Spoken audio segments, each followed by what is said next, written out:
Well, I am excited to be here. Go ahead and laugh. Let's have fun. Get out in the open. Come on, laugh.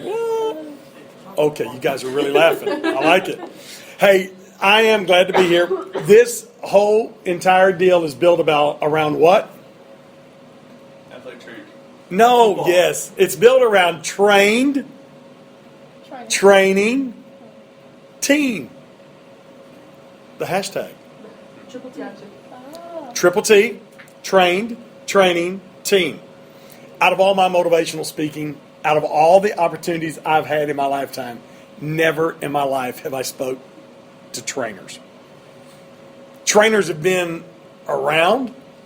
They've heard me, but I've never spoken just to you. So I'm quite pumped up. This is a big time for We're going me. to get you to do this to the whole entire class. We're going to get to do this to the world. All right, that's good. Well, I'm excited. It's trained, training, team, motivation. I like it. I have to go slow to make sure I get it right. But I got to tell you guys that I first want to tell you thanks to just hang out with you. It's been a lot of fun so far, hasn't it? Always is. Very true. Yeah, thanks. True honor. Yeah, well, it's been cool. I enjoyed Strout's barbecue. That was good. But this time is going to be, well, in equal par, as we share. When I think about you guys are the Union College Athletic Training Team. I mean, when we think about teams, seriously, training team is the first thing that came to my mind. We never talk about a training team, but you guys are a training team. And so when I was thinking about it, I had to hashtag trained training team because you guys are not just a training team, but you're actually trained training team. So that's pretty cool. I want you to know that over 30 years ago, I was a high school football player. And I share that because I want you to think about, just for a second, about historical perspectives, about where you are, and about my experience. 30 years ago at my high school, when we gathered to play, here's who came to our high school football games. Our parents, our family, a few administrators, some teachers, our fellow high school students. Every now and then, the police would be there.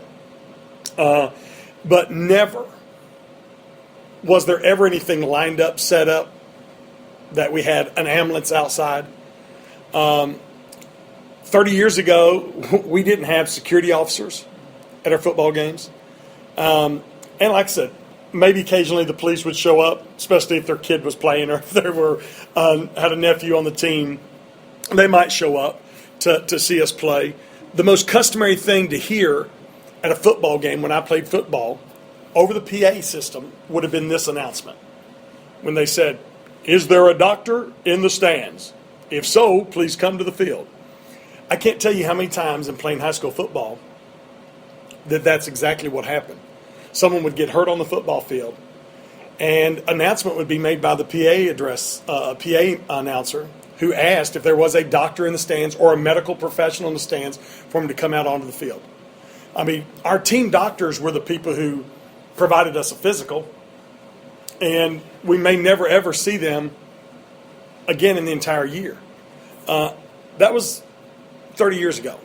And there'll be a lot of people who will hear this broadcast. There'll be a lot of people who could remember the moment when they actually heard PA announcers say, "Is there someone in the medical staff or doctor who could come onto the field?"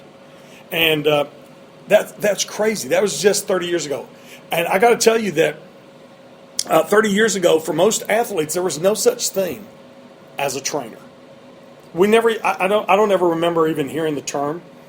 A manager, yes. And, our coaches taped our ankles. If you had an ankle that was taped. If there was something to be a pad put on your arm, our coaches taped the pad on our forearms.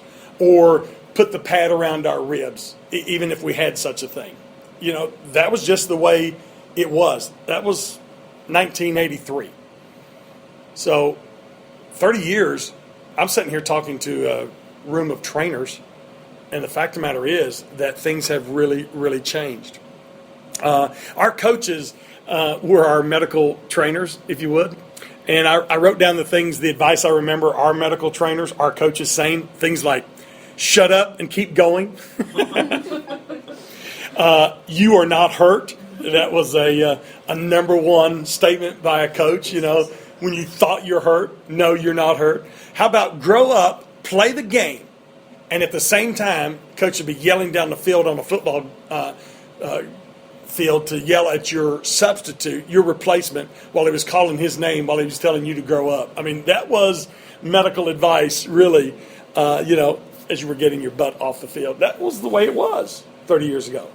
Today, it's very difficult to imagine any team at any level not having athletic trainers there. It's just impossible. Think about all the sports. There are no sports that do not have athletic trainers at their events. And they're not just athletic trainers by name, but trained. You're in college. You're pursuing this degree. You've got certification. You know life support. You know how to resuscitate. You know how to use paddles. You guys have so much training. And in just 30 years ago, unless you were in some massive program or an elite school, it was unheard of. But without your level of training and your skill set, I'll be honest with you, there'd be many, many athletes at every level that would have injured bodies, that would certainly be in a mess because they would have pressed on and would not have stopped because they were being told to stop. Athletic trainers, the work you guys do, you really save people. And while they may not want your direct input, obviously you guys do a real job in safety, in student safety, and in student health. Pretty amazing stuff.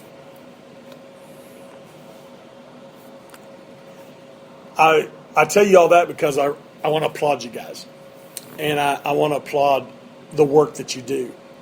And I'm just as sure as I have been honest and told you I've never, ever in my life spoken to a team of trainers before, I can't ever remember in any circumstance or any situation a moment where a team, a school, recognized you all as trainers, or I don't remember it. It may have happened, but I'm just telling you, I want to applaud your work because I know it's long overdue. Actually, you guys rock, so give yourselves a big round of applause. Yeah.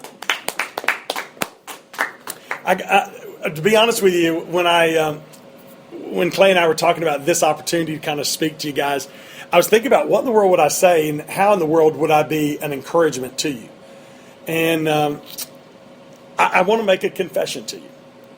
As someone who I've already shared with you only had managers in my high school days, I can't recall any of my managers' names.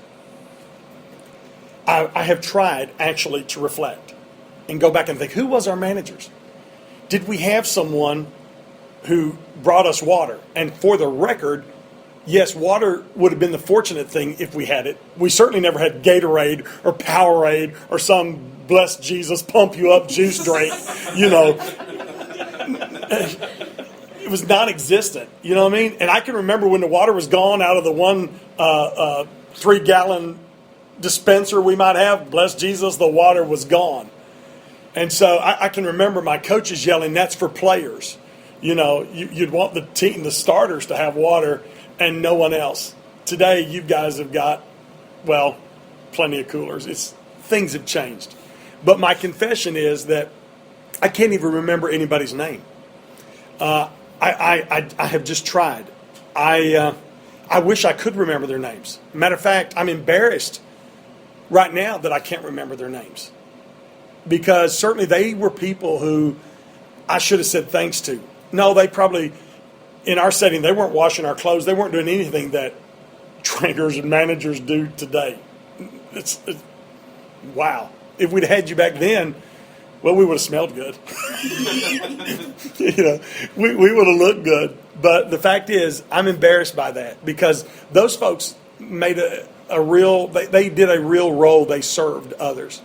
And while, again, people are probably not applauding you guys, and no one's saying, oh, my God, what a great job the trainers did, the fact of the matter is, I want to applaud you. I want to applaud your work. And I want to tell you that I am certain there will be people who will, after this broadcast, want to say thanks. because they're gonna come to a moment of realization like I did, facing this opportunity. Man, I've never said thanks. So again, I'm saying thanks, and I hope that you hear me speaking from my heart today as well. If I mention this name, just tell me what you think. Robert Frost, a poet. What else? Robert Frost, author. Robert Frost. His most famous poem is what? The Road Less Traveled. Gotcha. Everybody knows that. I'll try a couple more. Robert Frost. Anything else? Jack Frost brother. Robert Frost, Jack Frost brother. Well, we're going to do some investigative research to discover if that's true, but that's probably there. I've been to his grave in Vermont. His grave. I enjoyed. I wanted to go there. I wanted to see when I went to Vermont. It was one of the places I wanted to go. I wanted to see where he was from. I went inside the church where he was at, and of course, as AJ said, everybody kind of knows the road not taken. It says, 2 roads diverged in a yellow wood. Sorry I could not travel both. And being one traveler long I stood, and looking down one as far as I could to where it bent in the undergrowth. Then took the other as just as fair, and having perhaps the better claim, because it was grassy and wanted wear. Thought as for that, the passing there had worn them really about the same. And both that morning equally lay, in leaves no step had trodden black. Oh, I kept the first for another day. Yet knowing how way leads on to way, I doubted if I should ever come back. I shall be telling this with a sigh somewhere ages and ages hence. 2 roads diverged in a wood, and I took the one less traveled by, and that has made all the difference. It's a great poem. It's the one we all think of, but it's not the one I want to talk about. There's one by Robert Frost that I think fits you guys perfectly. And again, that's his most popular one. But I think this one fits you guys when I think about you as a team, the training team. And Robert Frost wrote this poem entitled A Time to Talk. Here it is. When a friend calls to me from the road and slows his horse to a meaning walk, I don't stand still and look around. I don't look at the hills I have in hold and shout from where I am, what is it? No, not as if there is a time to talk. I thrust my hoe in the mellow ground, blade end up 5 feet tall, and plod. I go up to the stone wall for a friendly visit. When I think about that poem, and I think about training team, trainers, athletic trainers, I can't help but put that with you guys. Each of you are certified. Each of you are off doing your own thing every day. Some of you are with the baseball field, softball team, volleyball team, swimming team, golf team, tennis team, football team, basketball team. I wrote in my notes, you're on baseball, softball diamonds, you're on the gridiron, you're on the tennis courts, you're on golf courses, you're in gyms of every sport. From swimming, you're in the training rooms doing therapy, rehab, assistance, ice, heat, and the list goes on and on and on. What you guys do. When you really think about what you do, it's pretty amazing. I mean, you're not just getting someone water, but yet you guys run water out to people on the field. You guys have water sitting on the sideline for someone who's coming off of having played a few minutes in a game.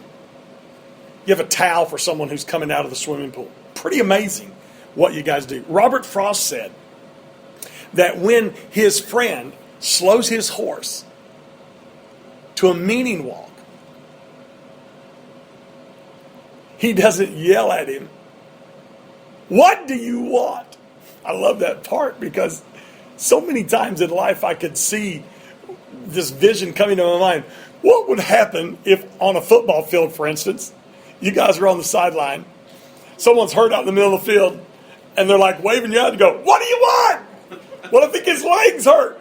Well, can he step on it? Can he get up? And you're yelling from the sideline. How funny would that be? I can't help it. Or you're on the basketball court, somebody's on the other end, and, they clearly hit the wall, they're down on the ground, and you're going, is he okay? And you're yelling from the sideline. How crazy would that be? I think it'd be crazy. But yet in life, I think Robert Frost wrote this poem because guess what? He'd seen a lot of people do that. A lot of people would have said, oh, I'm looking at the hillside that's yet unhoed, and I ain't got time to go down there and see him. What do you want? I can hear that question being asked by some people. But when I think about you guys as trainers, I thought, okay, someone goes down to the ground. You know what happens? Most of the time, officials have to tell you to hold on, probably, because you guys are already running out there. And the officials are saying, wait, let's stop the play.